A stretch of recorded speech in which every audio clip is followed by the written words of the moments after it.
and thanks for joining us on the news. I am Elizabeth Omori. Now let's take the headlines.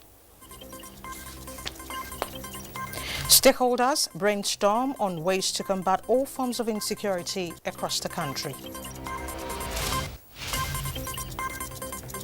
International Monetary Fund applauds ongoing agricultural reforms in Nigeria. Plus, federal government inaugurates Project Steering Committee on Management of Chemicals for the country.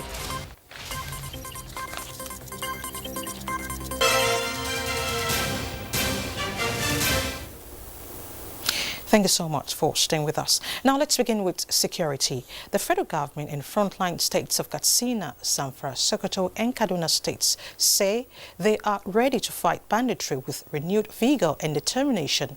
This commitment was brought to the fore in a town hall meeting in Katsina aimed at tackling insecurity in the various states. Zamfara and Katsina states Zamfara and Katsina states in the northwest are the most affected by banditry, hence the renewed commitment by their governors to tackle the challenge. We are recording a lot of successes on this equipment that we have purchased, and we are to give it to each of every local government in Zamfara state. Sokoto is one of those states that has already passed the law to capture and make sure that all of these emerging trends in criminality are properly captured and punishments are accordingly prescribed. We have passed the law. I have long signed the law, the bill into law. If we had started the way we are doing now, I think what we started in 2016 and 17, I think we wouldn't have seen the resurgence of what we saw in the last 3 or 4 months. Now to the Senate. The Senate has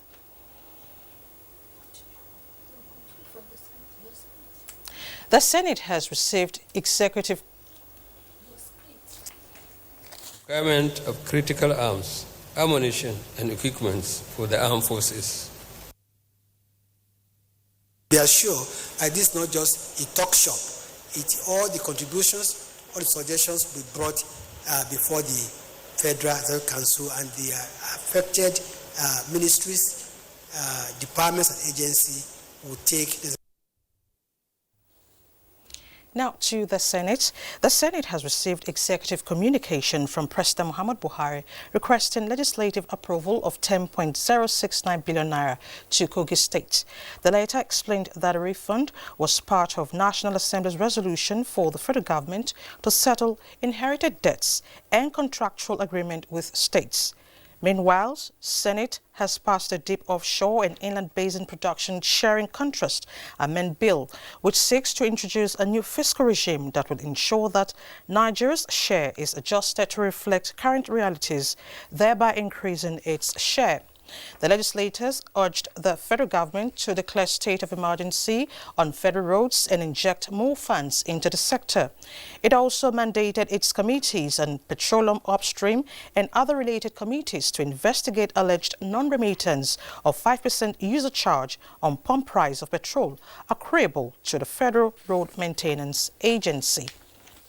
Now to other matters. Nigeria is fully cooperating with the International Criminal Court preliminary examination into issues related to insurgency in the Northeast to ensure the process is forthrightly concluded.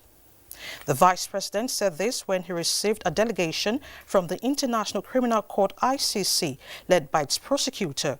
Discussion at the meeting centered on Nigeria's support and cooperation with the Office of the Prosecutor at the ICC, and the Vice President emphasized that the Nigerian government remains committed to its obligations under the Rome Statutes. In the same vein, the International Criminal Court prosecutor, Fattah Bensouda, noted that since the court started the preliminary examination, it has the full cooperation and support from the Nigerian government and authorities. Other top government officials at the meeting include the Director General, Department of State Services, and the Solicitor General of the Federation, as well as the Permanent Secretary, Federal Ministry of Justice, Dayo Akpata. And out to environment. As a development and industrializing country, Nigeria is set to be a major importer and consumer of chemicals for manufacturing and industrial processing. Exposure to and misuse of these chemicals often result in fatalities.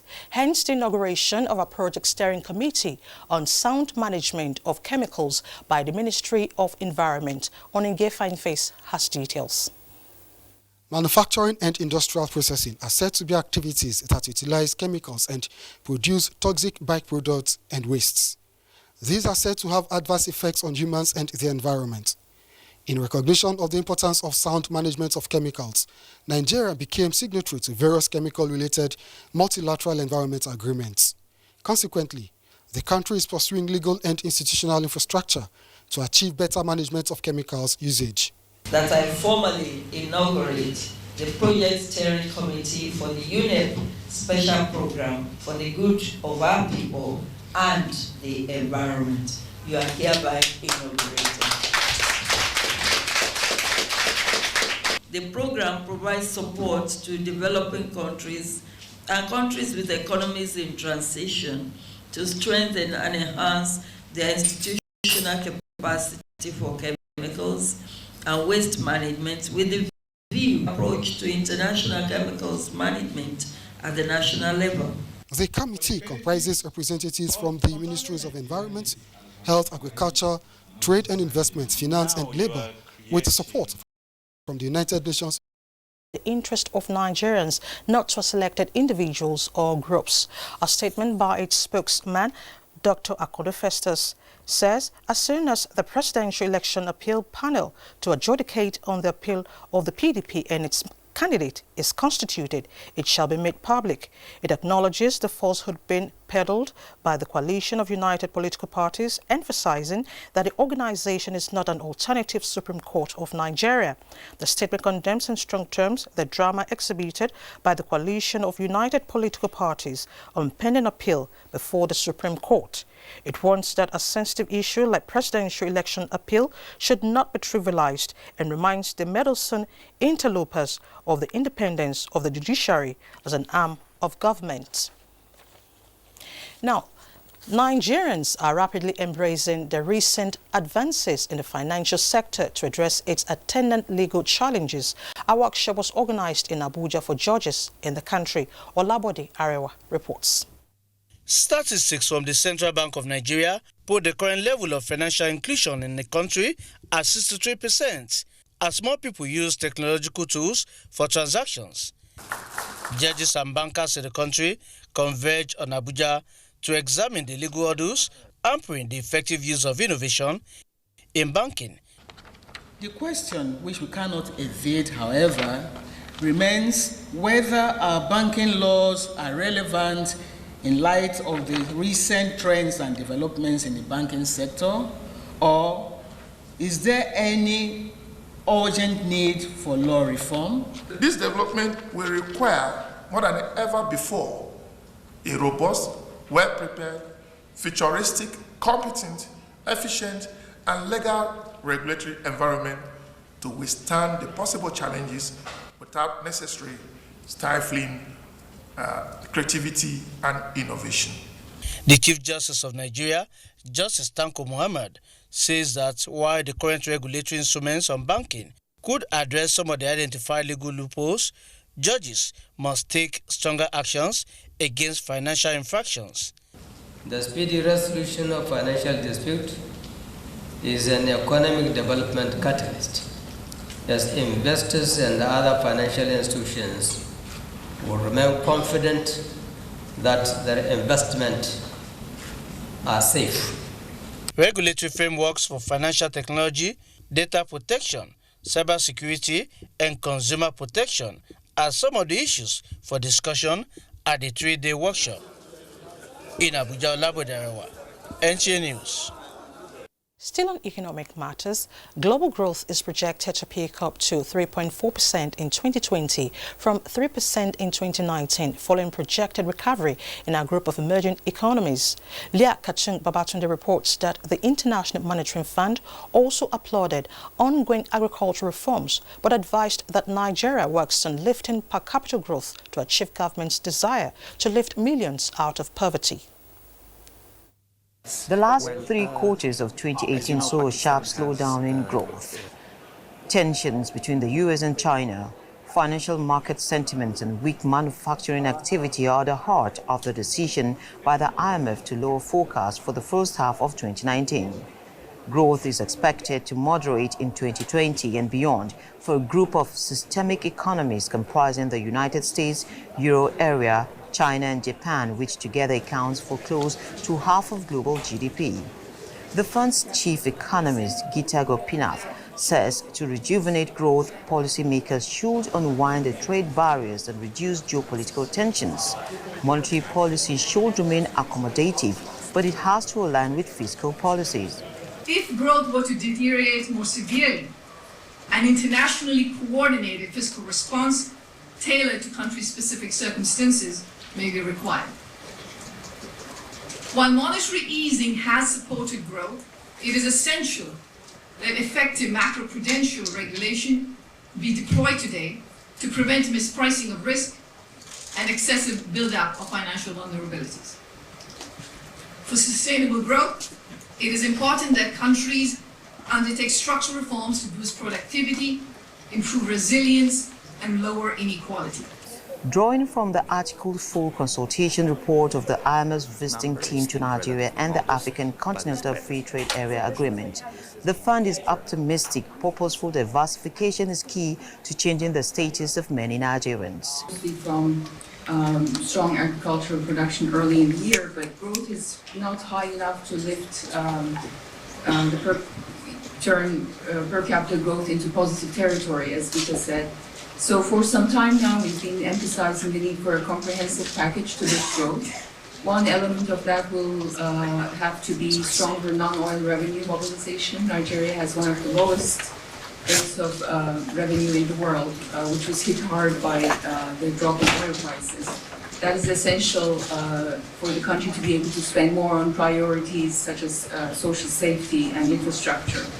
The fund is calling for more deliberate efforts in boosting trade ties between African member nations. It is adding that more jobs would have to be created on the continent in the medium to long term, given the demographics that clearly show who would have to be engaged in the bark of poverty reduction. From the IMF headquarters in Washington, D.C. And for more financial report, Association of Nigeria, rice merchants and distributors not to increase the price of rice following border closure.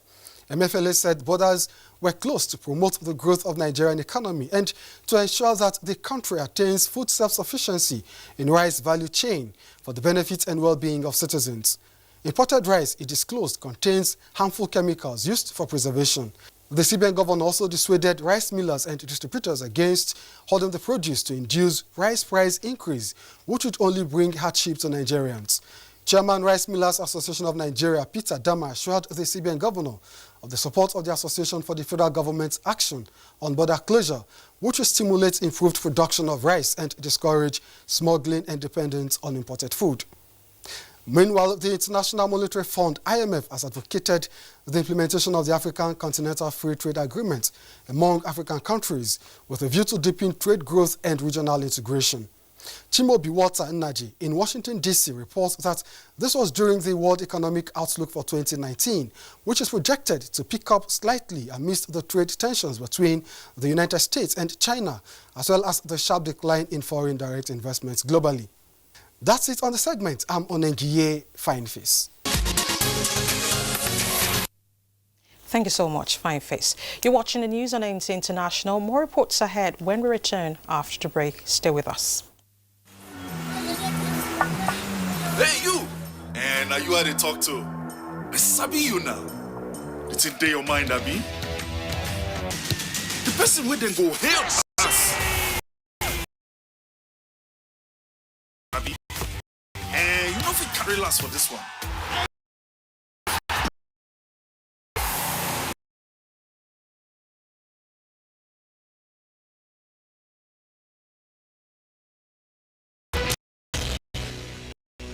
NTA International News.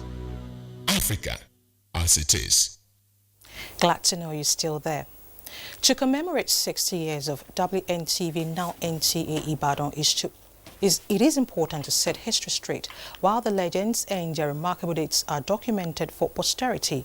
Deputy Governor of Oyo State, Ralph Olaniyan, said this at the photo exhibition marking the formal opening ceremony of the 60th anniversary celebration of television at NTA Ibadan Network Center. Correspondent Rofia Animashan Badmos reports. This is the face of the first female newscaster on the night of 31st October 1959, Anike Agbaje Williams, and the first male newscaster, Dr. Kunle Olasope, who died recently. And on the test transmission night,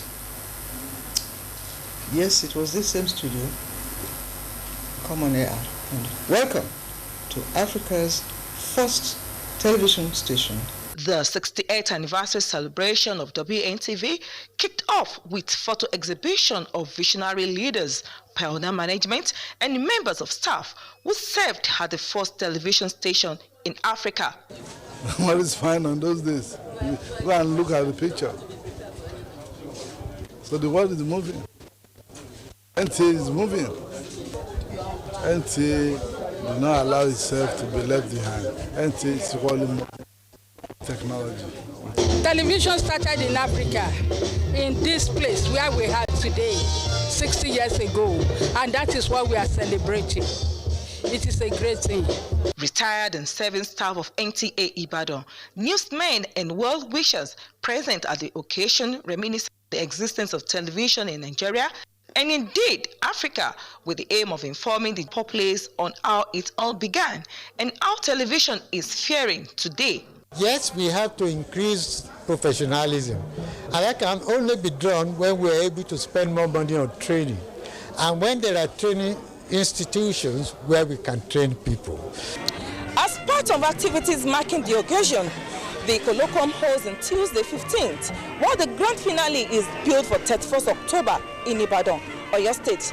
From the premises of NTA Ibadan, Rofia Animashan Badmos, NTA News. Now to border control, the present administration's desire to fight corruption to a halt will soon be achieved. The assurance was given at a workshop on capitalization and good practices experience sharing on promoting regular migration and fighting against corruption at West African borders. Adebola Brooksland Sunday reports. There is no doubt that corruption at the borders has impacted negatively on the development of most developing countries, as it serves as a support for trafficking illicit drugs, weapons and other contrabands, which also puts travelers in a state of insecurity. Anti-corruption agents from the West African sub-region are in Abuja to deliberate on how to end this practice that has favored smugglers and opened the territories to illegal migrants. We must therefore continue to intensify this action of our states. If we stop criminals from crossing to Niger, we're helping Niger. If Niger stop criminals from coming to us, Niger is helping. So it is of regional benefit. Key players say the partial border closure does not negate the United Nations Treaty on Freedom of Movement. Collaboration and intelligence sharing between law enforcement agencies is very key because the world has become a global village. Most of these crimes we investigate and prosecute are across border. You know, the world has become borderless. What has happened is to make sure that the porous borders are checked, to make sure that people enter through the official channels and that the people who are entering have the official documents. When you have different actors working together, you encourage safe and orderly migration. Promotion of good governance, integrity, accountability and transparency are other focus of the meeting.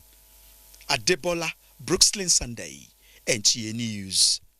To bilateral talks now. Minister of Special Duties and Intergovernmental Affairs, Senator George Akume, says the federal government will leverage on the technology and expertise of some European nations to create job opportunities for Nigerians, especially in agriculture.